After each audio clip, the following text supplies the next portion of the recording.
আচ্ছা, আজকে আমরা কল কল দিয়ে ফেজাল ভার্ব শিখব। কল অ্যাট হচ্ছে ভিজিট, মানে সাক্ষাৎ করা। Please call at my office, তাহলে কল অ্যাট হচ্ছে ভিজিট বা সাক্ষাৎ করা। কল ফর হচ্ছে ডিমান্ড, দাবি করা। The authority called for an explanation, call for demand মনে রাখবা। কল ইন, সেন্ড ফর মানে ডেকে আনা। A doctor was called in.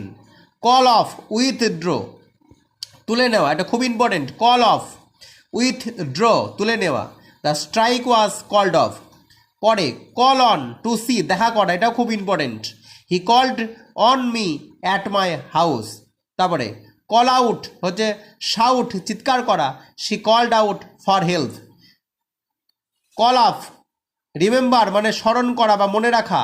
I can not call up his phone number, আমি তার ফোন নাম্বার মনে রাখতে পারছি না। তো এই কল দিয়ে এই ফেজাল ভার্বগুলি পরীক্ষাতে খুবই আসে।